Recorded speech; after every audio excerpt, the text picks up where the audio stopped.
நம்ம மண்ணுங்க. இந்த வார தொடரில் உங்களை வரவேற்பதில் பெருமகிழ்ச்சி அடைகிறேன். போன வாரங்களில் பூசூக்தத்தில் இருக்கக்கூடிய பல செய்யுள்களுக்கான அர்த்தங்கள் என்ன, அதை எப்படி இப்போ இருக்கக்கூடிய நவீன கால விஞ்ஞானிகள் எப்படி அதெல்லாம் கண்டுபிடிச்சாங்க அப்படிங்கிறத பற்றி விவரங்கள் உங்களுக்கு சொன்னேன். இப்போ அதை தொடர்ந்து அதே பூசூக்தத்தில் இருக்கக்கூடிய இன்னொரு செய்யுள் என்ன சொல்லுது அப்படின்னா, கருமையும் வெண்மையும் இணைந்து இரவு பகல்களாக பூமி மீது படர்கின்றன, மழை அவளை திரையிட்டு மூடுகிறது. அப்போது கருமையும் வெண்மையும் இணைந்து அப்படிங்கிற வார்த்தையை அங்கே பயன்படுத்துகிறாங்க.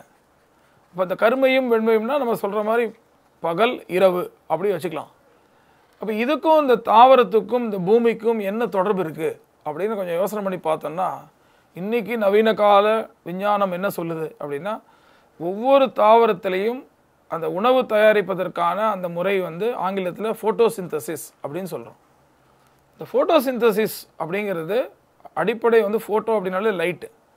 அப்போது லைட் எனர்ஜி, சூரிய சக்தியோ வெளிச்சமோ இல்லாமல் ஒரு தாவரத்தினால தன்னுடைய உணவை தயாரிக்க முடியாது.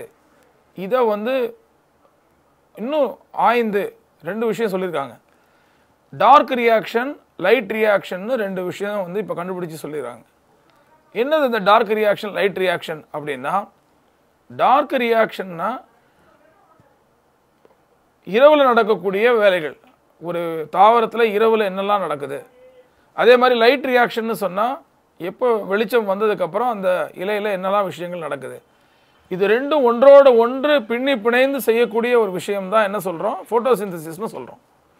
அப்போ இந்த டார்க் ரியாக்ஷன், லைட் ரியாக்ஷனுங்கிற அந்த இது நீங்கள் அப்படியே எடுத்துக்கிட்டோம்னா கருமை வெண்மை அப்படி எடுத்துக்கலாம் தமிழில். அப்போ இந்த செய்யுளில் அந்த பூசுக்தத்தில் வரக்கூடிய செய்யுளில் என்ன இருக்குது, கருமையும் வெண்மையும் இணைந்து இரவு பகல்களாக பூமி மீது படர்கின்றன, மழை அவளை திரையிட்டு மூடுகிறது. அற்புதமான ஒரு வரி பாருங்கள். அடுத்தது, மழை அவளை திரையிட்டு மூடுகிறது. ஒரு மழை பெய்யுறது அப்படின்னா அப்போது எந்த விதமான ஒரு மாற்றங்கள் பூமியில் நிகழும் அப்படிங்கன்னா, திரையிட்டு மூடுகிறதுனா மேலே ஒரு திரை மாதிரி, ஒரு ஸ்க்ரீன் மாதிரி மேலே ஃபில் ஆகிடுது அந்த மழை. அப்போ தாவரங்கள் இருக்கக்கூடிய இலை மேலேயும் அந்த மழை நீரானது வருது. அப்போது ஒரு மழை பெய்யும் போது சாதாரணமாக ஒரு விஷயம் நம்ம பார்க்கலாம். ஒரு மழை பெஞ்ச உடனே எங்கே பார்த்தாலும் பச்சை பசேல்னு இருக்கும். ஏன் அந்த மாற்றம் நிகழ்கிறது? அதுக்கு முன்னாடி வரைக்கும் அந்த பச்சையெல்லாம் எங்கே போச்சு? பச்சையாகவே இல்லை. வறண்டு போன ஒரு பூமி கூட ஒரு மழை பெஞ்சதுக்கப்புறம் இருக்கிற மரங்களோ இருக்கிற தாவரங்களையோ நீங்கள் போய் பார்த்தீங்கன்னா, ஒரு மழை விட்டதுக்கப்புறம் அப்படி நடந்து போய் ஒரு 2-3 நாள் கழித்து போய் பார்த்தோம்னு சொன்னால் எல்லாமே ரொம்ப பசுமையாக இருக்கும், பச்சை பசேல்னு இருக்கும். இதுக்கான காரணம் என்ன அப்படின்னு கொஞ்சம் ஆய்ந்து பார்த்தோம்னா, அடிப்படையில் காற்று வெளிமண்டலத்தில் பார்த்தீங்கன்னா அட்மாஸ்பியர்னு சொல்கிறோம். அந்த அட்மாஸ்பியரில் அதிகப்படியாக இருக்கக்கூடிய வாயு எது அப்படின்னா நைட்ரஜன். அந்த நைட்ரஜனை ரொம்ப அதிமுக்கியத்துவம் வாய்ந்தது எதுக்குன்னா தாவரத்திற்கு. மழை பெய்யும் போது அந்த மழை நீரானது அந்த காற்று வெளிமண்டலத்தில் இருக்கக்கூடிய அந்த நைட்ரஜனையும் சேர்த்து அதெல்லாம் அதில் கரைந்து ஒரு நைட்ரிக் அமிலமாக, ஒரு டைல்யூட் நைட்ரிக் ஆசிடாக அது இயற்கையிலேயே மாறுது. இதுதான் ரசாயன மாற்றம் நடக்குது. அது நேரடியாக இலைகள் மேலே படும்போது அது ஒரு ஃபோலியார் ஸ்ப்ரே. இன்றைக்கெல்லாம் ட்ரிப் இரிகேஷனில் ஃபோலியார் ஸ்ப்ரேக்கு இம்பார்ட்டன்ஸ் கொடுக்குறாங்க. அந்த மாதிரி ஒரு இயற்கையான ஒரு ஃபோலியார் ஸ்ப்ரே எதுன்னு சொன்னால் மழை. அந்த மழை தண்ணி நேரடியாக அந்த தூறல் படும்போது அந்த இலைகள் நேரடியாக அந்த நைட்ரஜனோடு இருக்கக்கூடிய அந்த மழை தண்ணியை உள்ளே கிரகிச்சு இலைகள் மூலமாக தனக்கு எடுத்துக்கும் போது, நான் ஏற்கனவே சொன்ன மாதிரி இந்த டார்க் ரியாக்ஷன், லைட் ரியாக்ஷனில் முக்கியமான ஒரு அங்கம் வகிப்பது எதுன்னு சொன்னால் அந்த நைட்ரஜன். அந்த நைட்ரஜன் இயற்கையாக கிடைக்கும் பொழுது நேச்சுரலாகவே அதில் இருக்கக்கூடிய பச்சியம்னு சொல்லக்கூடிய குளோரோஃபில், அந்த குளோரோஃபில்னுடைய உற்பத்தி அதிகப்படுகிறது. அப்போ குளோரோஃபில் பச்சியத்தில் தான் இந்த ஃபோட்டோசிந்தசிஸ் அதிகமாக நடைபெறுகிறதுங்கிறது இந்த நவீன விஞ்ஞானம் கண்டுபிடிச்சிருக்கு. ஆனால் இந்த நவீன விஞ்ஞானத்துக்கெலாம் முன்னாடி வேத காலத்திலேயே பூசூக்தத்தில் இருக்கக்கூடிய ஒரு செய்யுள் என்ன சொல்லுது, கருமையும் வெண்மையும் இணைந்து இரவு பகல்களாக பூமி மீது படர்கின்றன. அதோடு நிறுத்திருக்கலாம். ஆனால் அடுத்து எவ்வளோ ஒரு நம்முடைய ரிஷிகளும் ஞானிகளும் எவ்வளவு ஒரு ஒரு அறிவார்ந்த விஷயத்தை ஞானத்தை தேடலில் எப்படி சொல்லியிருக்காங்க அப்படின்னா, மழை அவளை திரையிட்டு மூடுகிறது அப்படிங்கிற வார்த்தையை பயன்படுத்துறது மட்டும் இல்லை, பசுமையை பார்த்தாலே நமக்கு என்ன வரும் மனசில், ஒரு பசுமையான ஒரு பச்சை பசேல்னு இருக்கக்கூடிய ஒரு தோட்டத்தையோ பச்சை பசேல்னு இருக்கக்கூடிய ஒரு வயல்வெளியோ பார்க்குறோம். மனசில் நமக்கு என்ன வரும்? ஒரு ஆனந்தம் பிறக்கும். அந்த ஆனந்தம் வர்றதுனால நம்முடைய வார்த்தைகள் அன்பான வார்த்தைகளாக வெளியில் வரும். ஒரு வறட்சியோ ஒரு பாலைவனத்தையோ பார்க்கும்போது நமக்கு ஒரு சோகம், நம்மளே அறியாத ஒரு சோகம் வரும். ஆனால் ஒரு பசுமையான ஒரு தோட்டத்தை பார்க்கும்போது அந்த சோகம் இருக்குமா? நிச்சயமாக இருக்காது. அப்போ அன்பான வார்த்தைகள் வரும். இதை எப்படி அழகாக சொல்லியிருக்காங்க, ஒவ்வொரு வீட்டிலும் அன்பு ததும்பும்னு சொல்கிறாங்க. இந்த மழை திரையாக வந்து மூடுறதுனால எப்படி ஒவ்வொரு வீட்லேயும் அன்பு ததும்பும்னா விளைச்சல் அமோகமாக இருக்கும். பச்சையை பார்க்கும் போதெல்லாம் நமக்கு வந்து கண்டிப்பாக பச்சை பசேல்னு ஒரு காட்சியை பார்க்கும்போது மனசில் ஒரு அன்பு ததும்பும். அந்த விளைச்சல் மூலமாக பொருளாதார ரீதியாக நமக்கு ஒரு வாழ்வாதாரம் உயரும்ன்றது தான் இதில். அப்போ இந்த பூமியானது நமக்கு இந்த அன்பை தொடர்ந்து அளிக்கட்டும் அப்படிங்கிற அந்த செய்யுள் முடியுது. ஸோ இப்போ இதில் முக்கியமாக பார்க்க வேண்டிய விஷயம், இன்றைக்கி நம்ம பார்க்க வேண்டியது இந்த லைட் ரியாக்ஷன், டார்க் ரியாக்ஷன், இந்த கிரெப்ஸ் சைக்கிள்னு சொல்கிறாங்க. அந்த சயின்டிஸ்டோட நேமில் அந்த சைக்கிள் இருக்குது. இன்றைக்கி இதெல்லாம் ஆய்ந்து பார்க்கும்போது இதெல்லாம் வந்து முன்னைய காலத்திலேயே வேத காலத்திலேயே சொல்லப்பட்ட விஷயம்தான். அப்போது இரவு பகல் இந்த ஒரு தாவரமும் பார்த்திங்கன்னா அதனுடைய மூச்சு ஒரு ஜீவன் உள்ள ஒரு ஜீவன் இருக்கக்கூடிய ஒரு அம்சம்தான் வந்து தாவரமோ விலங்கும். அப்போ ஜீவன் உள்ளது எல்லாமே சுவாசிக்கும். அப்போ சுவாசம்ன்றது ரொம்ப முக்கியம். அதை ரெஸ்பிரேஷன்னு சொல்கிறாங்க ஆங்கிலத்தில். ரெஸ்பிரேஷன், ஃபோட்டோசிந்தசிஸ் ரெண்டு முக்கியமான ஒரு ப்ராசஸ்ஸு எல்லா பிளான்ட்லேயும் நடக்குது. பகல் நேரத்தில் ரெஸ்பிரேஷன் எப்படி இருக்குது, ராத்திரி நேரத்தில் எப்படி இருக்குது அப்படின்னா, பகல் நேரத்தில் ஆக்சிஜன், அதாவது நம்முடைய பிராணவாயுவை அதை வந்து வெளியேற்றுது.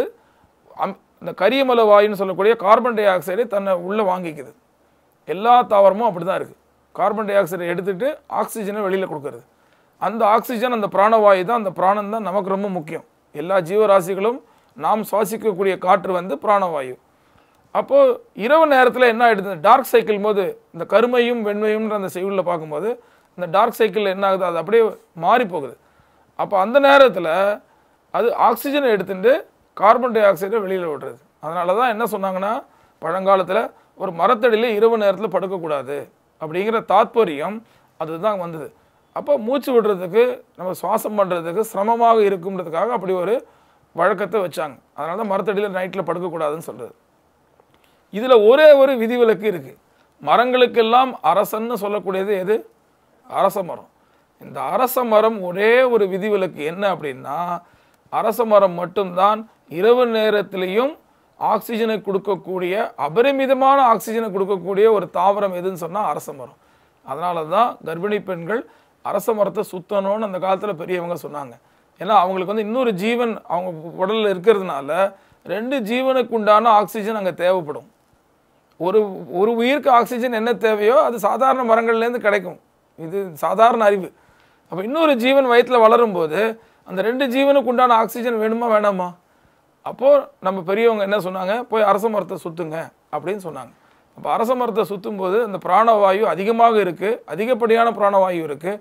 அதனால தான் அரசங்குச்சியை, சமித்துன்னு சொல்லக்கூடிய அந்த அரசங்குச்சியை நாம் வேள்விகள், யாகங்கள், ஹோமங்கள் எல்லாம் நம்ம அதை வந்து குச்சியாக பயன்படுத்துகிறோம். அப்போ முக்கியமாக தெரிஞ்சுக்க கொள்ள வேண்டிய விஷயம் என்ன அப்படின்னா, பண்பாடு சார்ந்தது விவசாயம்னு போன தொடரில் சொன்னேன். பண்பானவர்கள் தான் விவசாயம் பண்ணாங்கன்னு சொன்னேன். இப்போ சொல்லப்பட்ட விஷயம், எல்லாருமே வந்து நாம் அனுபவ ரீதியாக பல விஷயங்களை தெரிந்து தான் நமக்கு செய்யுள்களாகவும் ஸ்லோகங்களாகவும் சொல்லி வைத்தார்கள் முன்னோர்கள். அப்போது இந்த இரண்டு ப்ராசஸ், ஃபோட்டோசிந்தசிஸ், ரெஸ்பிரேஷன், இந்த ரெண்டுமே வந்து ஒரு தாவரத்துக்கு இன்றியமையாத விஷயம். இந்த இன்றியமையாத விஷயம் எதில் போய் முடியுது அப்படின்னா, போன தொடரில் சொன்ன மாதிரி அக்னி, லைட் எனர்ஜி, அது ரொம்ப முக்கியம். ரெண்டாவது காற்று, வாயு, அதுவும் ரொம்ப முக்கியம். மூன்றாவது நீர், அதுவும் ரொம்ப முக்கியம். இந்த மூன்று சேர்ந்தது தான் நமக்கு வந்து பஞ்சபூதத்தில் இந்த மூணு ரொம்ப முக்கியமான ஒரு விஷயம். இதில் இந்த நீர் ஆதாரம் எப்படி வருது, மழை பற்றிலாம் வருது விஷயங்கள். இந்த மழை பற்றிய விஷயங்கள் இன்னும் நம்ம முன்னோர்கள் எப்படிலாம் வந்து ரொம்ப ஒரு கணிச்சு வச்சுருந்தாங்க.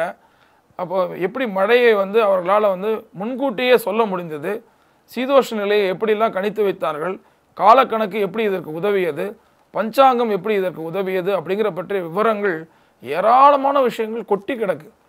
ஆனால் துரதிர்ஷ்டவசமாக இன்றைக்கி யாரும் அந்த அனுபவ அறிவு வாய்ந்தவர்கள் கிராமங்களில் கூட ரொம்ப குறைவாக தான் இருக்காங்க. இதை பற்றிய விவரங்கள் இன்னும் நிறைய பார்க்க இருக்கோம். நம்ம அதில் முக்கியமானது கர்ப்பாரோட்டம்னு ஒரு விஷயம் இருக்குது. அந்த கர்ப்பாரோட்டம்னா என்ன, மேகங்களை எப்படி வகைப்படுத்தினாங்க, எப்படி 4 வகையான மேகங்கள்னு எப்படி நமக்கு சொல்லி வச்சாங்க முன்னோர்கள், அந்த மேகங்கள்னால என்ன பயன் அப்படிங்கிறதெல்லாம் நம்ம பார்க்க போகிறோம். அடுத்த தொடரில் இந்த விரிவாக பார்ப்போம். நன்றி, வணக்கம்.